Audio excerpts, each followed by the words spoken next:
It's an odd thing, isn't it? That we are taught from childhood that selfishness is bad, and yet almost everything we do is somehow about me. Even the attempt to be unselfish quickly turns into a performance. Look how kind I am, how spiritual, how selfless. So the question is not whether you are selfish, but what kind of selfishness you are practicing. Is it the cramped, anxious kind, clutching at approval and control, or a larger, stranger selfishness that ends up looking a great deal like love? My name is Alan Watts, and for many years I have been fascinated by this peculiar creature we call myself. Not just the face in the mirror, but the whole sense of being a separate, anxious someone trying to improve, protect, and justify itself in a vast, indifferent universe. Our culture has turned this me into a project and a problem at the same time. You are supposed to work on yourself, become the best version of yourself, and at the same time, not be too self-centered. No wonder people end up twisted into knots.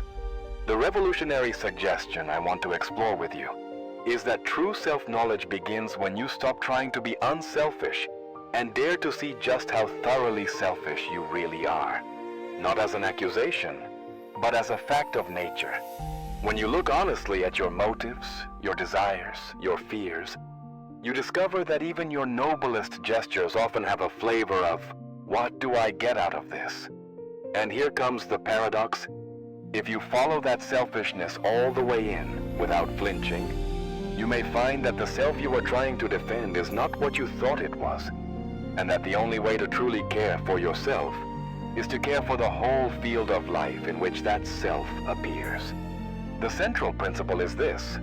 What people usually call selfishness is not too much love of self, but too little understanding of what the self is. If you believe you are a separate, skin-encapsulated ego, a lonely little bubble floating in a hostile universe, then of course you will grab, hoard, and defend. Your selfishness will be defensive and frightened, because it is built on the idea that you are fundamentally at war with everything else. But if you discover that the you have been trying to protect is inseparable from the world, that you are in fact an expression of everything you've ever seen, touched, and loved, then looking after yourself becomes indistinguishable from looking after the other. I did not come to this by reading noble theories and deciding to be a good person. I came by the humiliating route, watching my own mind in action. I noticed how even my most spiritual efforts were aimed at polishing an image of Alan. Alan the wise, Alan the insightful, Alan the one who gets it. Then, at certain moments of quiet, that whole edifice would collapse, and there would just be awareness. No Alan at the center, only the sound of the wind, the feeling of breath, the play of thoughts and sensations. In those moments, the frantic project of self-improvement looked absurd, like a wave trying to fix itself while forgetting it is water. There are three particularly destructive ways we tend to misunderstand selfishness. The first is moral condemnation. You grow up hearing that being selfish is bad, sinful, shameful. So whenever a desire arises, for rest, for pleasure, for saying no, you immediately overlay it with guilt. You try to be good by denying your own needs. The result is not holiness, but resentment. You end up doing the right things for the wrong reasons, and people can feel the bitterness under your smile. The second is heroic self-improvement. Here you say, very well, I will fix myself. I will conquer my selfishness by becoming a better person. You read books, attend workshops, make lists of qualities to cultivate. But if you look carefully, you will see that this too is driven by a subtle form of greed. You want to be admired, secure, on top of your own mind. You want to be the one who transcended the ego, which is just the ego in a more fashionable outfit. The third is spiritual bypass through self-denial. You hear that the ego is the problem, so you go to war with anything that feels like I want. You suppress your preferences, swallow your anger, pretend to be above pleasure and pain. Outwardly, this may look saintly. Inwardly, it is violent. You are trying to cut out your own heart in the name of enlightenment. Sooner or later, the repressed parts of you erupt, and you feel that you have failed spiritually, when in fact you were never asked to mutilate yourself in the first place. The secret, if you will forgive that overused word, is that the only selfishness that truly works is the kind that is big enough to include others. Imagine realizing, not as a belief, but as a living perception, that the boundary between you and not you is much softer than you were told. Your lungs are trading air with trees. Your thoughts are woven from language you did not invent. Your feelings are shaped by every encounter you've had. From that perspective, taking care of this organism in a wise way automatically benefits what you call others, because you are branches of the same tree. To make this less abstract, let me tell you about a man named Thomas. He was in his late 30s, working as a nurse in a busy hospital. On paper, he was a good man, caring, dedicated, always saying yes to extra shifts, admired by colleagues and patients. Inside, he was burning out and quietly angry. He came to see me after collapsing from exhaustion and being told by his doctor that he had to rest. "I don't know how," he said. "It feels selfish to put myself first. People need me. My family praises me for being so selfless. If I say no, I feel like I'm betraying everyone." I asked him, "And what do you actually feel when you drag yourself into yet another shift?" He hesitated. "Resentful," he admitted. "I tell myself I'm doing the right thing, but part of me hates everyone who asks me for more." "So," I said, "your so-called unselfishness is producing hidden selfishness in another form. Bitterness, martyrdom, a secret demand that others recognize your sacrifice. Is that working?" He shook his head. "No. I'm starting to snap at patients. I come home empty. I feel like a fraud." "Perhaps," I suggested, "it is time to experiment with a different kind of selfishness. One that is honest, one that says, I am a living organism with limits. If I ignore those limits, I will break. And then I will be no use to anyone." Consider that putting yourself first in some situations may be the most generous act, because it allows you to continue giving without poison in the cup. He looked skeptical. "That sounds like a nice idea. But when I say no, I feel guilty." "Of course you do," I replied. "You have been trained to equate exhaustion with virtue. So let us not wait for your feelings to give you permission. Let us try a small, concrete experiment. For the next 30 days, choose one boundary to practice. It might be as simple as refusing one extra shift per week, or taking a full day off without checking in. Each time guilt arises, notice it, but do not treat it as a command. Treat it as an old echo." We also spoke about how he spoke to himself. "When you rest," I said, "instead of telling yourself, I'm being selfish, try saying, I am recharging this body so it can continue to care, not from resentment, but from fullness. See how that feels." A month later, he wrote that it had been harder than he imagined. The first time he refused an extra shift, the guilt was immense. He lay awake that night, imagining his colleagues judging him. But he also noticed something else. The next day, he was more present at work. He listened more patiently, made fewer mistakes, even felt a flicker of the original joy that had drawn him to nursing in the first place. "I'm realizing," he said, "that my old version of selflessness was slowly turning me into someone who didn't actually like people. This new boundary setting feels selfish in the moment, but it makes me kinder over time. It's a strange trade. That is selfishness turning into love." By taking responsibility for his own well-being, he stopped unconsciously demanding that others pay for his self-neglect. He began to see that caring for himself was not a betrayal of his patients, but a service to them. If Thomas's story is about the quiet martyr, the next is about a woman who wore her selfishness proudly and was still deeply miserable. Her name was Alicia, a successful lawyer in her early 40s. "I've spent my whole life putting myself first," she told me bluntly. "I worked hard. I made money. I didn't let anyone hold me back. I have the apartment, the car, the freedom. People say I'm selfish, and I agree. But here's the joke. I'm not happy. My relationships are a mess. Colleagues respect me but keep their distance. I get what I want, and then it feels empty. What's wrong? I asked her. What do you mean by putting yourself first? She shrugged. Not compromising, taking opportunities, making sure I'm not used. If something doesn't benefit me, I walk away. And what do you imagine benefit to be? I pressed. Advancement, she said. Security, control.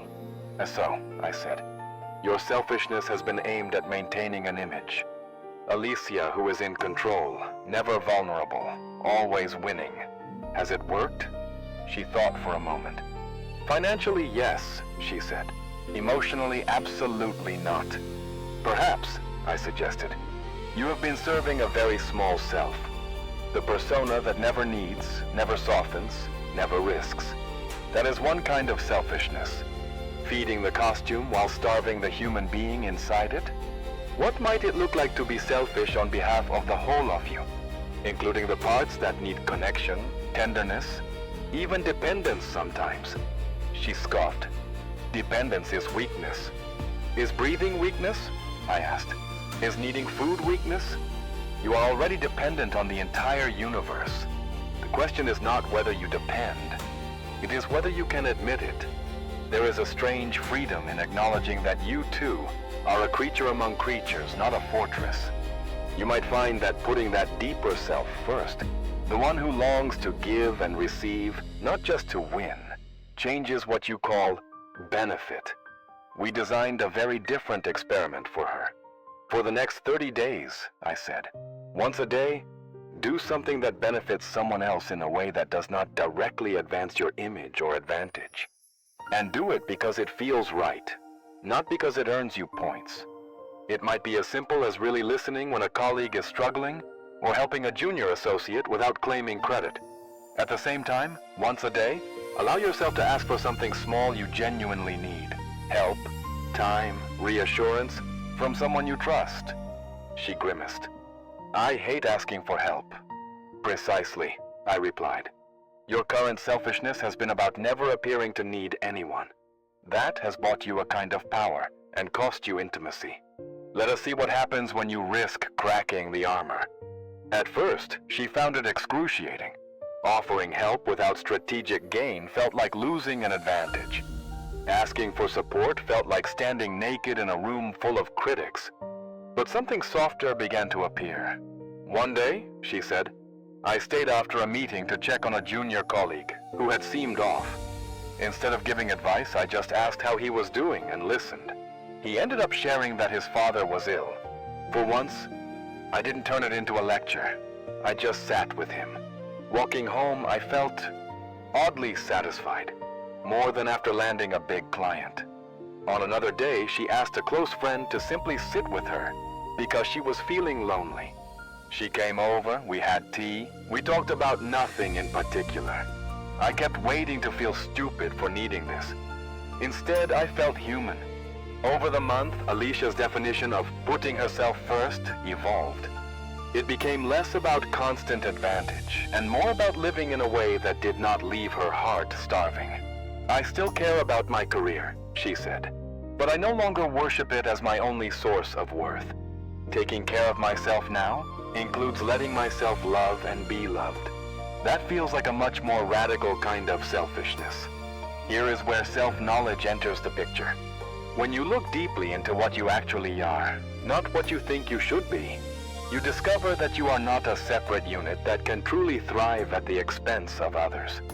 You are a node in a vast web.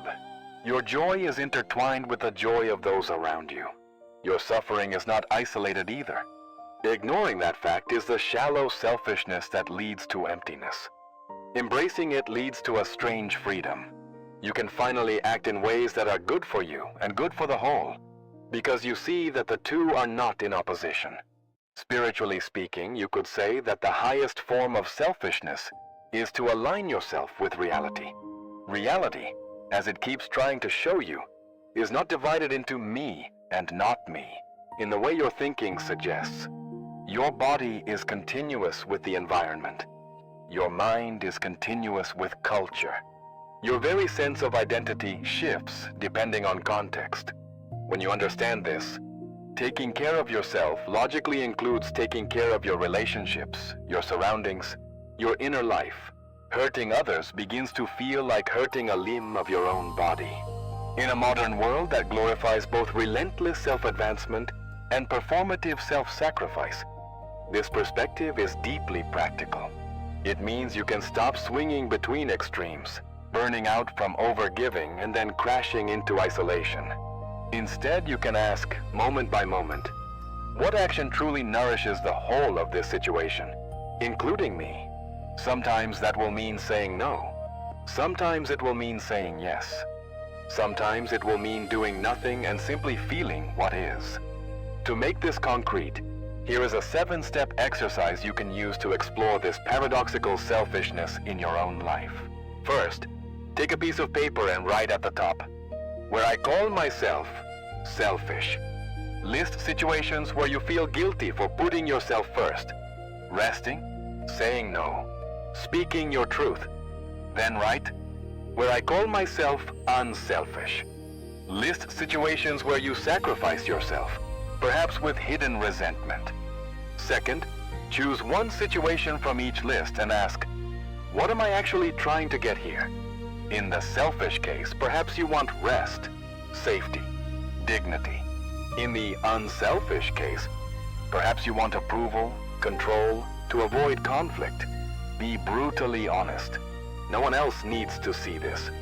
Third, ask, does this way of acting create more love or more tension over time? Not just in the moment, but in the long run. For Thomas, constant overgiving created tension. For Alicia, constant self-advantage created emptiness. Fourth, experiment with one small adjustment per day. Maybe today you say no once where you would normally say yes and see if the world ends. Maybe tomorrow you offer a small kindness where you would normally stay detached and see how it feels. Keep notes. You are running experiments in living, not obeying commandments. Fifth, begin a simple daily self-inquiry. Sit quietly for 5 minutes and ask inwardly, who is this me I am trying to protect or improve? Notice that what appears are thoughts, images, memories, sensations, all changing, all passing. Observe them without trying to fix them. Gently sense the awareness in which they rise. This awareness is not cramped, not anxious. It does not need to be defended. Sixth, before any significant decision, ask 2 questions. What would shallow selfishness do here? And what would deep selfishness do? Shallow selfishness is impulsive, fear-driven, image-protecting. Deep selfishness cares about the health of the whole situation, including your own sanity. See if you can detect the difference in your body. One feels tight and buzzing. The other feels grounded, even if scary. Seventh, once a week do something that obviously nourishes you. A walk, a creative hobby, rest, saying no, and consciously frame it as an act of love for the entire web of your life. Say to yourself, by caring for this being, I care for everyone this being touches. Let that sink in. Watch how it changes the flavor of the act. If you play with this for a while, you may find that the old war between selfishness and selflessness loses some of its drama. You start to see that what most people call unselfishness is often just a socially acceptable form of self-centeredness, and that what looks like selfishness from the outside can, in some cases, be a wise alignment with reality. The question is not, am I selfish or not? But how deep does my sense of self go? Before you disappear into whatever comes next, another video, another task, another thought, take a moment to look honestly at your own life. Where do you feel most torn between taking care of yourself and taking care of others? Is it in your work, your family, your friendships, your relationship with your own body? If you feel moved, share a sentence or 2 about that in the comments. Not as a confession of sin, but as a clear seeing. Here is where my selfishness and my love seem to collide. That simple act of naming can already loosen the knot. If this conversation has shifted the way you think about yourself, if it has made you a little less ashamed of your desire to put yourself first, and a little more curious about what yourself really is, consider staying with us on this journey. Subscribe to the channel and turn on the notification bell so you don't miss the next exploration into these strange paradoxes of self, love, and freedom. If these words resonated, give this video a like. It is a small move of your finger that can help this message reach others who are quietly exhausting themselves trying to be good while secretly seething inside, or who have tried ruthless selfishness and found it hollow. And if someone came to mind as you listened, a friend who never rests, a loved one who hides behind hardness, or perhaps someone just beginning to question who they really are, share this video with them as an invitation, not a verdict. As we come to a close, you'll see 2 other videos appearing on your screen. 2 different doorways into the same inquiry of who you are beneath your roles and how to live from that deeper place. One may speak more to your need for stillness, the other to your questions about love or purpose. Trust whichever one draws you and let the exploration continue in your own time. Thank you for lending your ears, your attention, and your very human contradictions to this conversation. May you discover again and again that when you dare to put your real self first, not the brittle ego but the living presence that you are, selfishness quietly ripens into something that looks very much like love.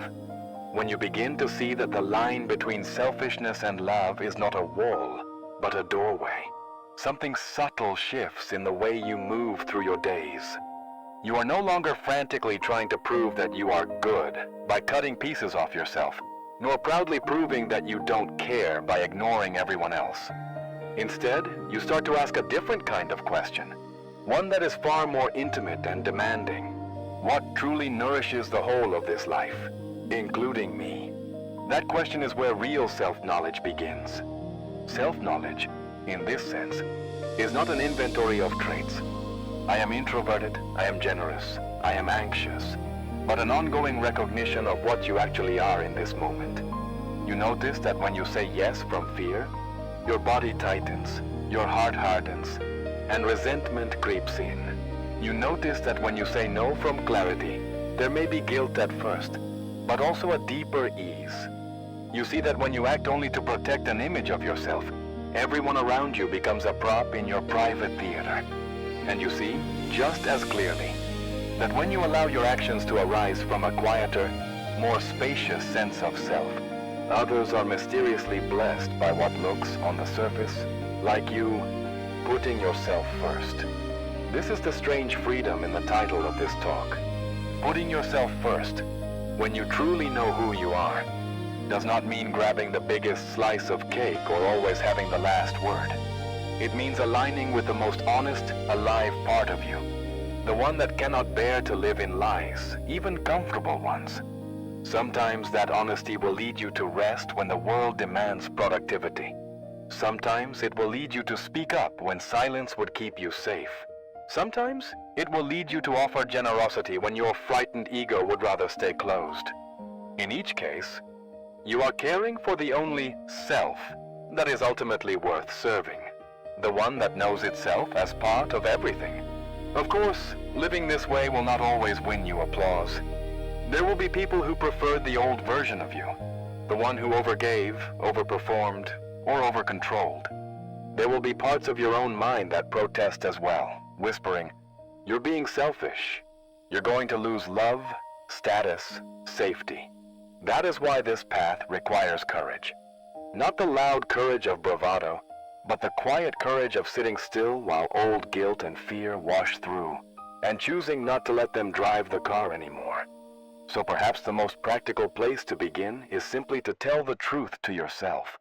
Where? In your life right now. Are you calling something love that is actually fear? Where are you calling something selflessness that is actually a strategy to be needed or admired? Where are you calling something self-care that is actually avoidance? These are not questions to answer once and for all, but living inquiries. They are how self-knowledge stays alive and relevant instead of congealing into another identity. Before you rush off to whatever comes next, take a breath and look gently at your own situation. Where do you feel this paradox of selfishness most intensely? Is it in your work, where you say yes until you collapse? In your relationships, where you either disappear for others or keep everyone at arm's length to stay in control. In your relationship with your own body, which you use as a machine until it breaks. If you feel moved, share a few words about that in the comments. Not as a confession to be judged, but as a way of saying, here is where I am learning what it means to put myself first in a way that actually creates more love, not less. If this conversation has resonated with you, if it has loosened, even slightly, the old knot of guilt around taking care of yourself, or has given you a new way to see your so-called selfishness as the beginning of deeper honesty, consider staying close to this space. Subscribe to the channel so these reflections remain within easy reach when the old patterns tug you back. And turn on the notification bell so you don't miss the next exploration into self-knowledge, ego, and freedom. If you felt seen or accompanied in any way by these words, give this video a like. It may seem like a tiny gesture, but in this curious digital world, that small movement helps this message travel to others who are quietly wrestling with the same paradox. Tired of sacrificing themselves, yet afraid that putting themselves first will make them unlovable. And if someone came to mind as you listened, a friend who never rests, a loved one who hides behind hardness, or someone just beginning to question who they really are, share this video with them as an invitation, not a diagnosis. As we come to a close, you'll notice 2 other videos appearing on your screen right now. 2 different doorways into the same mystery of who you are and how to live from that deeper place. One may speak more to your questions about love, the other to your anxiety, your purpose, or your longing for stillness. Trust whichever one calls to you, and let your curiosity carry you forward. Thank you for lending your ears, your attention, and your very human contradictions to this conversation. May you remember again and again that when you dare to know yourself honestly and to put that real self first, you are not withdrawing love from the world. You are letting it flow through a cleaner, truer channel, beginning with you and radiating outward in ways you may never fully see.